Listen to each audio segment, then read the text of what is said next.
Et, euh, et avant de commencer, je voudrais vous remercier. Je sais que vous priez pour l'Ukraine. Et si vous pouvez aussi prier spécialement pour les missionnaires de Parole de Vie en Ukraine. Et ils sont rentrés en Ukraine. Alors, je crois encore pas toute l'équipe, mais il y a eu à peu près une trentaine de familles qui vont revenir. Donc priez pour ça. Et priez spécialement pour les enfants. Et les enfants des familles missionnaires, et comme tant d'autres, mais bon, voilà, je vous parle de ce que je connais et avec qui je suis plus en contact, ont beaucoup de traumas. Et dû à cette nuit, ils ont dû les réveiller d'un coup et partir. Donc il y a beaucoup de traumas qui restent chez tous ces enfants missionnaires. Donc il n'y a que 2 missionnaires, et peut-être 3 qui n'ont pas pu rentrer parce qu'ils sont russes. Et les Ukrainiens, forcément, ne laissent pas rentrer les Russes dans le pays. Donc priez pour eux aussi, parce que c'est difficile. C'est leur champ missionnaire, c'est là où Dieu leur a appelé, et ils ne peuvent pas y rentrer. Donc c'est vraiment une situation difficile. Priez spécialement pour Mathieu et Mathias Razibiou, qui est directeur, où c'est très très difficile de reprendre. Il a aussi voilà, c'est difficile. Donc priez spécialement pour lui. Ils ont beaucoup de décisions à prendre, et que vraiment le Seigneur protège leur vie, mais qu'ils puissent continuer à servir. Et il y aura des camps, il y aura des choses qui vont se passer. Donc voilà, priez pour tout ça. Donc ils ont sorti, je pense que là, ils ont dépassé largement les plus de 3000 personnes qui ont pu évacuer du pays. Donc c'est extraordinaire. Merci pour ces 7 hommes qui sont restés à faire des allers-retours. Donc là, il y a une nouvelle phase qui reprend. Donc voilà, merci beaucoup pour vos prières. Je sais que vous l'avez fait, vous les avez soutenues. Et voilà, il y en a encore. Donc ce matin, j'aimerais qu'on puisse ouvrir nos Bibles dans le psaume 69. Le psaume 69. Alors, il est un petit peu long, on parle de 37 versets. Ce que j'aimerais vous proposer, c'est une lecture, et on va dire, pour essayer de le digérer, c'est une lecture en petites portions, un petit peu comme une étude de texte, une étude biblique. Et j'aimerais vraiment qu'on puisse voir ce qu'il y a d'intéressant, ce qu'on peut retenir et appliquer à nos vies. Alors, un titre que j'ai beaucoup aimé, que j'ai vu sur ce psaume, et c'est en tout cas que moi j'ai traduit comme ça, c'est le secours des profondeurs du gouffre. Alors, je ne sais pas s'il y en a certains qui lisent en anglais. Alors, en anglais, c'est décalé d'un verset. Donc, pour vous, c'est le verset 1, et pour nous, c'est le verset 2. Donc, voilà, on est un petit peu décalé. Après, je l'ai mis en français sur l'écran. Donc, le psaume 69, c'est un des psaumes les plus tristes qu'on peut trouver dans la Bible. Je suis désolé ce matin. Ça va être un petit peu triste, mais en tout cas, on voit vraiment un psalmiste qui a vraiment l'âme qui est détruite. D'ailleurs, c'est un chant. Et voilà, là, j'ai mis quelques images qui représentent bien ce psaume. Je vais juste lire rapidement et regarder les images à l'écran. Mais de 2 à 4, ça dit ceci: Sauve-moi, ô Dieu, car les eaux menacent ma vie. J'enfonce dans la boue sans pouvoir me tenir. Je suis tombé dans un gouffre et les eaux m'inondent. Je m'épuise à crier, mon gosier se dessèche. Mes yeux se consument tandis que je regarde vers mon Dieu. Et si j'ai mis ces images, c'est parce que bien sûr, ce psalmiste, il parle de... Alors c'est le roi David, c'est une image. Il n'est pas littéralement dans un gouffre, il n'est pas littéralement en train de s'embourber. Donc moi j'ai vu quelques images qui me parlaient. Alors personnellement, celle qui me parle le plus, c'est celle avec le bateau. Et ce que là il est en train de décrire dans ces 3 versets, c'est une personne qui voit le gouffre, qui voit qu'il va tomber, mais qui avance vers ce gouffre et qui crie à Dieu. Hein, et on va, si tu peux passer à la prochaine, c'est aussi un psaume qui est le plus repris dans le Nouveau Testament. Donc là, il y a toutes les références. On va rentrer un petit peu dedans. Si vous voulez aussi prendre des notes et le réétudier à la maison, ce que je vous conseille fortement, parce qu'on n'a que 35 minutes. Mais c'est vraiment très intéressant et de pouvoir reprendre et de voir comment l'apôtre Paul et comment aussi le disciple de Jean et comment ils ont repris aussi à l'intérieur du Nouveau Testament. Pardon. Donc ce verset, il commence de 2 à 4, il commence par ceci: Sauve-moi, ô Dieu, car les eaux menacent ma vie. J'enfonce dans la boue sans pouvoir me tenir. Je suis tombé dans un gouffre et les eaux m'inondent. Je m'épuise à crier, mon gosier se dessèche, mes yeux se consument tandis que je regarde vers mon Dieu. Je pense que David, il a crié de nombreuses fois dans sa vie: Sauve-moi, ô Dieu. Et vous savez, quand on parle, tu peux passer à la prochaine, excuse-moi. Voilà, donc, on voit David qu'il est embourbé, moi j'ai mis ça comme titre, embourbé dans le désespoir. Il n'en peut plus. Il est dans une situation où vraiment il a besoin de l'aide de Dieu. Il est désespéré. Et quand on pense aux eaux, quand on pense à sauve-moi ô Dieu, tout de suite on pense à Pierre qui marchait sur les eaux et qui a crié Jésus sauve-moi. Et en un instant, Jésus il a pris sa main, il a relevé la sortie des eaux.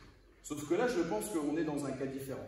Je pense qu'on est dans une personne qui s'enfonce petit à petit et qui se rend compte que l'eau, elle est arrivée jusqu'à son cou. D'ailleurs, je pense que s'il y a quelqu'un qui a une traduction en anglais, le verset dit ça, que l'eau est arrivée jusqu'à son cou et qu'il est à la limite. Il est à la limite. Peut-être que... Donc là, on est vraiment dans quelqu'un qui, petit à petit, doucement, petit à petit, qui est en train de s'enfoncer. Et sauve-moi, ô Dieu. Je pense que c'est un psaume aussi qui est peut-être messianique, que moi je pense pas, mais je pense qu'il est beaucoup repris dans le Nouveau Testament. Et on peut aussi s'imaginer Jésus-Christ, sauve-moi, ô Dieu, dans le jardin de Gethsémani, en train de crier, en train de dire, si tu peux passer cette coupe de moi, sauve-moi, ô Dieu. On voit encore cette image de Jésus et du roi David. Alors Spurgeon, lui, décrit plusieurs différents bourbiers. On peut tomber dans le profond bourbier de l'incrédulité, le bourbier profond des épreuves et des difficultés, la boue profonde de la corruption intérieure, et le bourbier profond de la tentation et de l'oppression du diable. Et on va voir un petit peu plus loin pourquoi il est dans cette situation, pourquoi il est actuellement en train de s'enfoncer. Et moi, j'aimerais rajouter un bourbier. Moi, j'aimerais rajouter le bourbier de l'administration. Parce que quand on sert le Seigneur, une chose qui ralentit tellement les choses, c'est l'administration. Je ne peux pas imaginer. Je pense qu'il y a quelques-uns qui vont servir pendant les camps ici. Je pense que Méline, elle sait ce que c'est. Parce que Guillaume, elle l'a noyé dans les documents. Et ça nous ralentit. Et on a l'impression qu'on ne va jamais s'en sortir. Et moi, très souvent, j'ai dit, Dieu sauve-moi, sors-moi de l'administration. C'est quelque chose qui freine. On est en train de s'enfoncer petit à petit dans un truc qu'on n'est pas appelé, qu'on ne veut pas forcément faire. Mais moi, une chose que j'ai beaucoup aimé dans ces 4 premiers versets, c'est les deux derniers. Je m'épuise à crier, mon gosier se dessèche, mes yeux se consument tandis que je regarde vers mon Dieu. Je pense qu'il y a une grande vérité dans la vie, c'est que si je parle plus aux gens de mon problème, que j'en parle à Dieu, il faut que je revoie la perspective. Il faut que je revoie la perspective. Là, on voit un psalmiste qui crie tellement à Dieu qu'il en perd sa voix. Qui regarde tellement vers le Seigneur, vous savez, sans cligner des yeux, qu'il a ses yeux qui se dessèchent. Je pense que si on aborderait nos problèmes et qu'on se retrouvait dans ces gouffres dans lesquels on est enfoncé, on s'enfonce et on ne trouve aucune situation, si on parlerait plus à Dieu, je pense que ça ferait une différence. Je ne pense pas de la circonstance, je ne crois pas, mais dans notre cœur. Ça ferait une différence dans notre cœur. Et qu'est-ce que je demande au Seigneur? Et moi, ça m'a fait aussi beaucoup réfléchir là-dessus. Est-ce que quand je crie vers Dieu, est-ce que je veux forcément sortir de cette situation comme Dieu le veut ou comme moi je le veux? Et très souvent, on parle plus aux personnes qui sont autour de nous de nos problèmes et pas suffisamment à Dieu.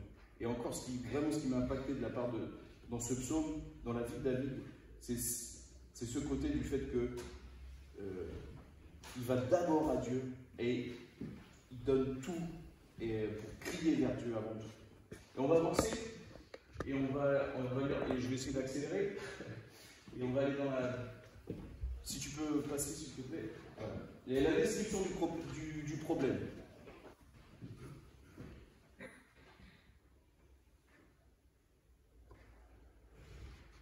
Je vais lire là-haut, c'est pas grave.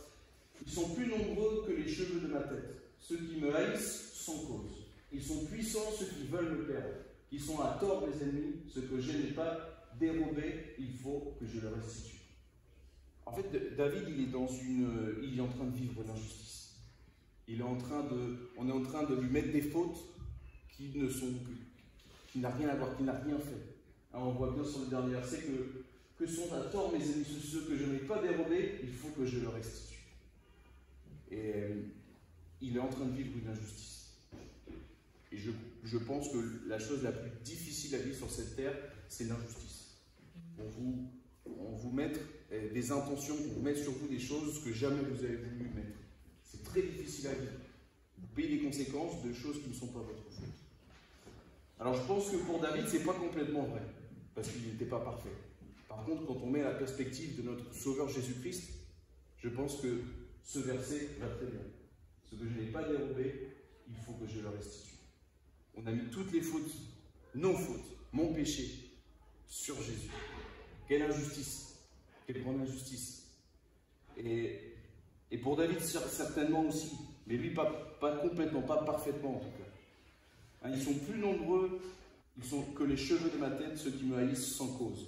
Et ça, c'est le début de la description que David il veut donner. Donc, on voit bien qu'il était dépassé par les événements. Il était en train de vivre dans un grand stress. Il se dit, j'arrive plus. Il y a trop d'ennemis, il y a trop de personnes, il y a trop de... J'ai beaucoup trop de problèmes. J'ai trop de problèmes dans ma vie. J'arrive plus à continuer. Et ceux qui m'haïssent sans cause, ils sont puissants, ceux qui veulent le perdre. Il reconnaît l'impuissance dans laquelle il se trouve. Et je pense que ça, c'est un deuxième pas aussi. Reconnaître. Reconnaître que les problèmes, ils sont difficiles et que je ne peux pas les affronter sans Dieu. Reconnaître que l'ennemi vers lequel on est confronté, il est puissant. Et moi, j'ai même envie de rajouter aussi quelque chose. Reconnaître que la vie chrétienne, c'est un combat. Reconnaître que je vais avoir ce genre de choses. Parce que cela fait partie de la vie chrétienne. Et si peut-être, si tout va bien, parce que dans le gouffre, à un moment donné, on va s'y retrouver. C'est peut-être pas, peut-être maintenant vous êtes à l'intérieur du gouffre. Je ne sais pas. Mais ce qui est sûr, c'est qu'à un moment donné, on va y être dedans. Donc ça peut vous servir pour maintenant, mais ça peut aussi vous servir dans le futur. Et je pense que ça, c'est très important. Et moi, j'ai encore envie de voir l'humilité de David aussi à travers ça. Reconnaître ses problèmes. Reconnaître que l'ennemi est puissant. Et souvent, moi, j'entends et je comprends l'intention, mais des fois, on a envie de dire au diable, va-t'en, Jésus-Christ a vaincu, il est plus puissant, et tu peux venir au combat. Mais ce n'est pas du tout ça l'attitude qu'on doit avoir vers le diable. On doit le fuir. On doit s'en aller. On doit reconnaître qu'il est plus puissant que nous. Il n'est pas plus puissant que Jésus, il est à terre, bien sûr. Jésus l'a vaincu à la croix. Amen, gloire à Dieu. Mais que ma personne, il est beaucoup plus puissant. Et il me connaît tellement bien qu'il peut me faire tomber. Il ne connaît pas moi, mais il connaît mon péché. Il connaît mes tentations. Il connaît ce qu'il peut me faire tomber. Et c'est pour ça que j'ai besoin de reconnaître sa puissance. J'ai besoin de reconnaître qu'il est plus fort que moi et qu'il est bien plus nombreux. Je pense qu'on est tous d'accord ici pour dire que le monde est plus puissant que nous. Qu'on n'est pas fait pour gagner. Des fois, c'est difficile à accepter. Parce qu'on est plus que vainqueur en Jésus-Christ. Mais dans ce monde actuel, on ne peut pas gagner. Non. On ne peut pas gagner. Parce que le monde est tellement fort et son emprise, hein, le prince de ce siècle, c'est le diable. Son emprise est tellement forte qu'ils font tomber nos frères et sœurs que nous, si on n'est pas concentré sur l'unité, si on n'est pas concentré sur supporter les uns les autres, ça devient très vite compliqué. Et je sais tellement de quoi je parle. Dans l'église et dans la mission, c'est difficile. On s'affronte très souvent à beaucoup de problèmes. Donc ça, c'est l'expression du combat. Donc continue. Et ensuite, le verset 3. Ça dit ceci. Ô Dieu, tu connais ma folie et mes fautes ne te sont point cachées. Que ceux qui espèrent en toi ne soient pas confus à cause de moi. Seigneur éternel des armées, que ceux qui te cherchent ne soient pas dans la honte à cause de moi. Dieu d'Israël, car c'est pour toi que je porte le pauvre. Que la honte recouvre mon visage. Je suis devenu un étranger pour mes frères, un inconnu pour les fils de ma mère, car le zèle de ta maison me dévore. Et c'est les outrages de ceux qui t'insultent ou tombent sur moi. Je verse des larmes et je jeûne, et c'est toi qui m'attires l'opprobre. Je prends un sac pour vêtements, je suis l'objet de leur sarcasme, ceux qui sont assis à la porte de moi, et les buveurs de liqueurs fortes me mettent en chanson. Et on continue encore dans l'humilité de David au début, où il va dire « Seigneur, tu connais ma folie, mes fautes ne te sont point cachées. » David, encore une fois, on vient de l'expliquer, il est en train de vivre une injustice. Mais David, quand il vient devant le Seigneur, il n'oublie pas que d'abord c'est un péché, que d'abord il a des fautes à se faire pardonner. Et je pense que très souvent dans l'injustice, nous on veut se faire une personne parfaite. Seigneur, c'est injuste ce que je vis. Tu as vu comment tu vois comment je suis, comment j'avance, comment je marche. C'est injuste ce qui est en train de me passer. Et David, encore une fois, de plus qu'il a reconnu la puissance de ses ennemis, il a reconnu qu'il est dépassé, il reconnaît aussi ses fautes. Et ça, moi, je pense que c'est aussi clé dans tout ce passage. Reconnaître d'abord qu'avant que Dieu change mes circonstances, Dieu, il faut qu'il change mon cœur. Et c'est ça qu'on voit. Et moi, j'aime beaucoup voir l'humilité d'un grand roi tel que David, qui est capable de dire « Oh Dieu, tu connais ma folie, tu connais mes fautes, tes fautes ne sont point cachées. » Et je pense qu'on a besoin d'être dans une confession authentique avec le Seigneur. On peut toujours dire « Oui, le Seigneur, il sait tout. Le Seigneur, il sait tout. Il sait mes fautes. Il me pardonne. À la croix, tout a été fait, tout a été accompli. Le Seigneur, il connaît. » Mais je pense que le Seigneur, il attend de nous cette confession authentique. Le fait que je viens devant lui, il dit « Seigneur, j'ai péché. Pardonne-moi. » Est-ce qu'on le fait à la Sainte Seine? Bien sûr, mais je pense que ça va être aussi quelque chose de constant. De venir devant le Seigneur, lui amener nos fautes et dire « Seigneur, pardonne-moi parce que je suis dans la faute. »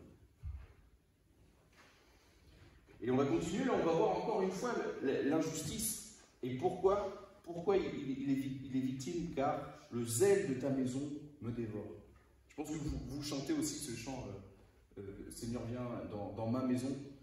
Et moi, j'aime beaucoup aussi m'imaginer toujours inviter le Seigneur dans ma maison. Et juste à côté, là, moi j'habite juste derrière, et lui dire qu'est-ce que je changerais si le Seigneur devait rentrer chez moi. Je sais pas, peut-être qu'on laverait les carreaux avec ma femme, je sais pas ce qu'on ferait, on couperait bien la pelouse, nickel. On ne sera jamais parfait, bien sûr, on ne sera jamais parfait. Mais on veut que le Seigneur il habite chez nous. Parce qu'on veut justement montrer que j'appartiens de la maison de l'Éternel. Et bon, le verset 10, on ne va pas trop rentrer dans les détails, mais bien sûr, David, il voulait construire le temple, que son fils plus tard, Salomon, va pouvoir construire. Mais il avait ce zèle pour la maison. Verset d'ailleurs qui sera repris par les disciples, quand Jésus il va s'énerver avec les marchands du temple. C'est-à-dire, car la parole est dit, car le zèle de la maison me dévore. Et quand je montre que j'appartiens à Jésus-Christ, il y a forcément une oppression. Il y a forcément quelque chose qui vient se mettre contre. Et ce qui est en train de se passer pour David. On voit que même sa famille, sa propre famille ne le reconnaissent plus. Et on connaît tous ces témoignages de ces personnes qui ont eu du zèle justement pour Jésus-Christ et qui ont été rejetées par sa propre famille. Et nous, on a un missionnaire aussi qui fait partie de Port-le-Lit, Mahmoud. Quand il a annoncé à sa maman, à ses parents qu'il était croyant, on lui a dit « Tu ne mettras plus un pied chez moi, c'est fini ». Quand le zèle de la maison de l'Éternel nous dévore, quand je montre que je fais partie de Jésus-Christ, l'oppression se fait présente tout de suite. Et on voit qu'on veut l'humilier. Je prends un sac pour vêtements, donc bon, forcément, vous voyez aussi très, très bien l'image. Il y a même des personnes qui font des moqueries sur lui. Hein, il est devenu un chant, il y a des moqueries sur son nom. Et moi, je l'ai peut-être déjà raconté, mais moi, tout le monde savait que j'étais chrétien dans mes amis. Et il faisait toujours la même blague. Il disait, il est où Jean? Ah, il attend le Messie. Et ça les faisait super marrer, il faisait toujours cette même blague. Mais parce que j'appartiens à Jésus-Christ et en même temps, alors moi ça ne m'a jamais dérangé, mais en même temps ça montre la différence. Je fais partie de Jésus-Christ et ils l'ont vu. Et je suis tellement heureux pour ça. Parce que j'aurais pas aimé qu'ils disent le contraire. Mais ceux qui sont assis parlent de moi et les buveurs de liqueur forte me font des chansons. Je voudrais aussi qu'on puisse continuer. Et versets 14 et 16, si tu peux passer la slide. Et David, il va re-rentrer dans la prière pour être secouru. Mais je t'adresse ma prière, ô Éternel. Que ce soit le temps favorable, ô Dieu, par ta grande bonté, réponds-moi en m'assurant ton secours. retire-moi de la boue, que je ne m'enfonce plus, que je sois délivré de mes ennemis et du gouffre, que les flots ne m'inondent plus, que l'abîme ne m'engloutisse pas, et que la fosse ne se ferme pas sur moi. Et quand plus personne dans laquelle je peux m'appuyer, parce que toutes les personnes autour de moi n'approuvent pas les décisions qu'on est en train de prendre. Et c'est quand nous on a pris cette décision d'être missionnaire, ça a été aussi difficile, même jusqu'à mes propres parents. Dans ma famille, j'ai ma grande famille la famille au sens plus large, ne sont pas croyants, et pour eux c'était la folie. On me dit mais comment tu vas avoir une retraite, tout ça, il y avait tellement de questions, pour eux c'était désapprouver complètement notre choix, tellement que j'ai eu mes grands-parents qui ne sont pas venus à notre mariage, tout ça, ça a pris des proportions énormes. Mais quand on montre qu'on fait partie de Jésus-Christ, il y aura l'oppression et il faut tenir ferme. Et la seule personne avec qui des fois je peux me tourner, c'est vers Dieu. Il va reprendre encore ces images du gouffre, ces images de la mer, et il va continuer. On va lire un petit peu plus rapidement les deux prochaines. Si tu peux changer la slide. Exauce-moi éternel, car ta bonté est immense. Dans les grandes compassions, tourne vers moi les regards et ne cache pas de ta face à ton serviteur. Puisque je suis dans la détresse, à toi de m'exaucer. Approche-toi de mon âme, délivre-la, sauve-moi à cause de mes ennemis. Et David, il va encore accélérer dans sa désespération et demander une libération rapide. Moi, ce que j'aime beaucoup dans ce psaume, c'est que David, il est constamment connecté à Dieu. Constamment. Il n'abandonne jamais, il continue dans la prière, et je pense que la prière, c'est une persévérance, c'est une constante connexion avec Dieu. Et ça me fait tout de suite penser à ce verset « prier sans cesse ». Dans ce sens de ce verset « prier sans cesse », c'est cette constante connexion et conversation que je dois avoir avec Dieu. On va passer à l'appel à la compassion. Tu condamnes mon opprobre, ma honte et mon ignominie. Tous mes adversaires sont devant toi. L'opprobre me brise le cœur. Je suis malade. J'attends de la pitié, mais en vain. Des consolateurs, je n'en trouve aucun. Ils mettent du fiel dans ma nourriture, et pour apaiser ma soif, ils m'abreuvent de vinaigre. Et donc, je ne sais pas si vous savez ce que c'est le fiel. Le fiel, en fait, c'est la bile des animaux. Donc, forcément, c'est pas très très bon. Et pour apaiser ma soif, ils m'abreuvent de vinaigre. Et vous pensez tout de suite, bien sûr, à Jésus-Christ à la croix. La seule chose qu'on lui a donné à boire, c'est du vinaigre. Et on continue encore dans toute cette souffrance. Et on peut penser, bien sûr, à toute cette souffrance que Jésus-Christ il a eue à la croix. Toute cette multitude qui était autour et qui était en train de le regarder mourir. On peut penser aussi à Judas qui l'a trahi, à Hérode et sa ruse. Et on peut penser aussi à Pilate et son hésitation, aux Juifs, aux prêtres qui étaient là, toutes ces personnes qui étaient là, qui étaient en train de le regarder souffrir. Et si David il vient à Dieu, c'est parce que personne d'autre peut l'aider. Le secours, il vient forcément de Dieu. Le secours vient forcément de Dieu, et c'est le seul secours auquel je dois m'attendre. Et si je peux passer à la prochaine slide. Donc là, il va demander, bien sûr, que ses ennemis soient défaits, que leur table soit pour eux un piège et un filet au sein de leur sécurité, que leurs yeux s'obscurcissent et ne voient plus, et fais continuellement chanceler leur vin. Répands sur eux ta colère, que ton ardente fureur les atteigne, que leur demeure soit dévastée et qu'il n'y ait plus d'habitants dans leur tente, car ils persécutent celui que tu frappes. Ils racontent les souffrances de ceux que tu blesses. Ajoute tes iniquités à leur iniquité, et qu'ils n'aient point part à ta miséricorde, qu'ils soient effacés du livre de vie, et qu'ils ne soient point inscrits avec les justes. Et alors là, forcément, ça vient faire un très gros contraste avec la prière de Jésus à la croix, qui lui, Jésus, a demandé le pardon. Il a dit, Seigneur, pardonne-leur, car je ne sais plus, car ils ne savent pas ce qu'ils font. Et là, forcément, il y a un très gros contraste, mais en même temps, avec quel œil je regarde mes ennemis? J'ai envie de ne plus avoir de problème, qu'ils soient défaits. Mais dans leur défaillance, celui qui rejette Jésus, c'est la condamnation en enfer. Et je pense que ce qu'a le plus besoin mon ennemi, en tout cas au jour d'aujourd'hui, c'est Jésus-Christ. C'est lui apporter Jésus-Christ. Et malgré l'oppression qu'il nous donne, comment moi, je peux arriver à leur apporter Jésus-Christ avant qu'il soit effacé de ce livre de vie. Et moi, c'est ça aujourd'hui qui me fait penser. Mais toujours se rappeler que l'ennemi et l'oppression qu'on reçoit, un jour, elle ne sera plus là du tout. Elle ne sera plus là. Mais la vie dans laquelle on est en train de vivre est un combat. Et on doit continuer, et on doit demander au Seigneur de nous libérer. Alors, tout à l'heure, j'ai fait allusion au bourbier de l'administration, et j'étais en train de discuter avec une personne qui était responsable là-bas en Argentine, et eux, ils ont eu beaucoup de soucis avec le gouvernement.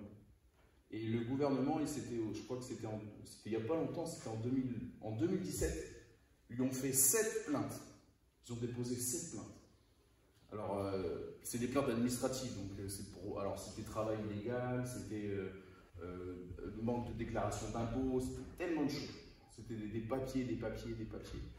Et l'inspectrice qui arrivait, donc la prière c'est, Seigneur, fais tomber ces plaintes, fais tomber les ennemis qui sont là et qui sont en train de nous assaillir. Et la délivrance a été incroyable. Dieu a envoyé une personne, une inspectrice, qui était chrétienne, et c'était elle qui était en charge du dossier.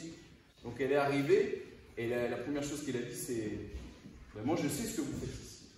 Donc vous inquiétez pas, ça va être long, mais on va effacer toutes ces plaintes. Et un an de fournir des papiers, d'apporter des preuves et de leur bonne foi sur ces 7 plaintes, tout a disparu. Et le dossier a été d'ailleurs complètement retiré. Il n'y a aucune trace de ces 7 plaintes. Donc on a pu voir combien le Seigneur est à l'œuvre. Et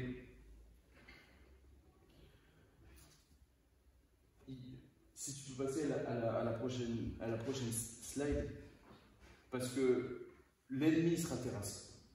On vit des choses, on vit dans la souffrance, on vit dans l'oppression, mais pas tellement comme d'autres sont en train de le vivre. Il y a des chrétiens qui sont beaucoup plus persécutés que nous, bien plus. Mais même nous, dans notre oppression, il faut qu'on puisse regarder les autres. Et ça, c'est ce qu'on va voir dans la suite.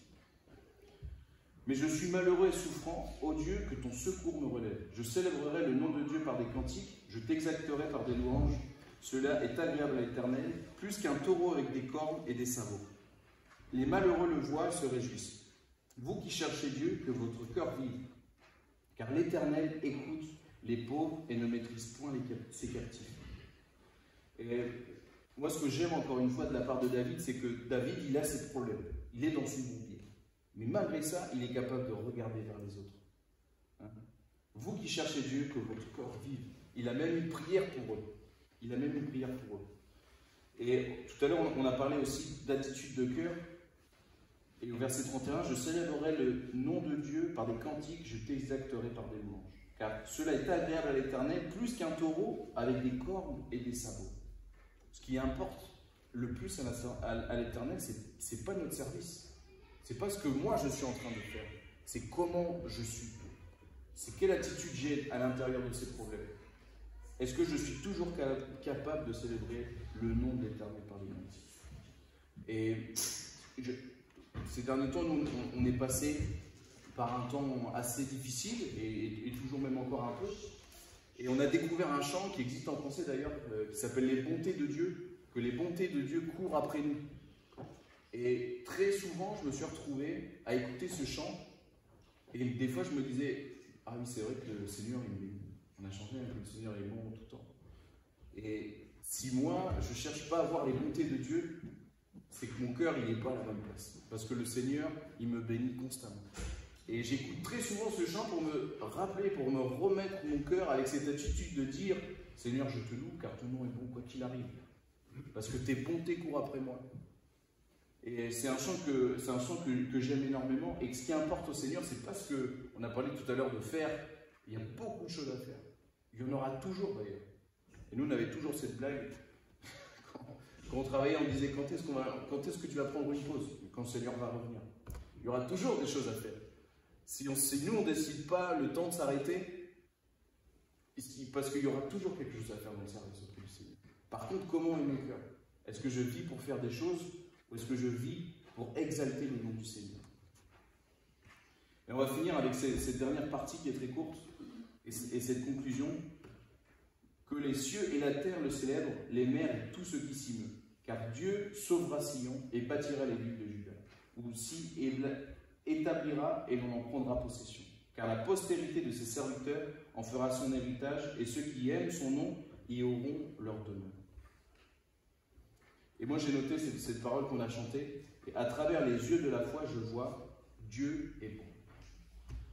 Et quoi qu'il arrive dans cette vie, si j'ai accepté Jésus-Christ comme sauveur personnel, je passerai mon éternité avec lui. Et je l'exalterai. Et je le célébrerai avec d'autres. Et quand on est au fond du gouffre, on doit pouvoir lever les yeux, et c'est difficile, et c'est pas facile à faire. Mais je dois pouvoir aussi voir la réalité des autres. Je dois aussi m'intéresser à la vie des autres. Et je dois continuer à avancer. Si je suis toujours la tête en bas, j'arriverai jamais à pouvoir sortir de ma situation. Et je dois avancer et je dois continuer. Et encore une fois, ce cœur de David aussi pour les autres, on voit que Dieu sauvera Sion. Il ne sauvera pas seulement lui, il sauvera aussi le Sion. Et il bâtira les villes de Juda. Et il finit dans une exaltation du nom du Seigneur. Et on ne voit pas que Dieu l'a délivré. On ne sait pas. Le texte ne nous dit pas qu'il est sorti complètement du pourrier, qu'il est sorti complètement de cette situation, qu'il a vraiment tué ses ennemis. Par contre, on voit une différence dans son cœur. Il était triste, il était abattu, mais le Seigneur l'a relevé. Mais ça ne veut pas dire qu'il a forcément changé ses circonstances. Et c'est pour ça que j'ai envie de rester avec cette phrase. À travers les yeux de la foi, je vois Dieu est bon. Si je filtre ma vie avec la parole de Dieu, je vais avoir une perspective complètement différente de mes circonstances, de mes problèmes et de mes brouilles. Parce qu'on va tomber dedans. Parce que la vie chrétienne, si je vis ma vie chrétienne pleinement, si je veux vraiment glorifier le nom du Seigneur, je vais vivre des injustices. Je vais me retrouver, je vais tomber. Parce que je suis pécheur. Donc je vais tomber dans tous ces problèmes. Et comment je peux faire pour m'en relever? Comment je peux faire pour sortir? La première des choses, c'est de parler plus à Dieu de mes problèmes qu'aux autres. La deuxième, c'est ne jamais perdre cette connexion avec le Seigneur. Jamais perdre ma relation que je dois avoir avec le Seigneur. Je pense aussi que quand le Seigneur il nous met dans des situations très difficiles, ou des situations où j'ai l'impression, où je suis dépassé, quand je reconnais vraiment ma condition, je vais chercher Dieu d'une façon différente. Je vais peut-être me lever tôt, je vais peut-être prier, je vais peut-être passer plus de temps dans la parole. Alors, toutes circonstances gardées, je suis devenu vieux, en tout cas pour les jeunes. J'ai voulu faire du skate avec un jeune et il m'a regardé comme ça. Et j'ai vu dans son regard que, tu vois, non, toi t'es trop vieux. Toi. Donc, tout ça pour dire que j'ai des moments où je dors pas très bien. Et j'ai pris cette décision de dire, si je dors pas, il faut que je lise la parole de Dieu, il faut que je prie. Et j'ai vu un changement aussi dans mon cœur et dans ma vie, parce qu'avec ces petites circonstances, le Seigneur, il veut que je le cherche différemment. Parce que si je tombe dans une routine, et on va dire d'ouvrir ma Bible, de prier aux mêmes heures, à chaque instant, on va dire dans les mêmes moments, peut-être que je suis en train de perdre quelque chose que le Seigneur veut me parler. Et ensuite, ce qui doit changer dans les mauvaises circonstances, c'est mon cœur, et pas les circonstances en elles-mêmes. On va Seigneur,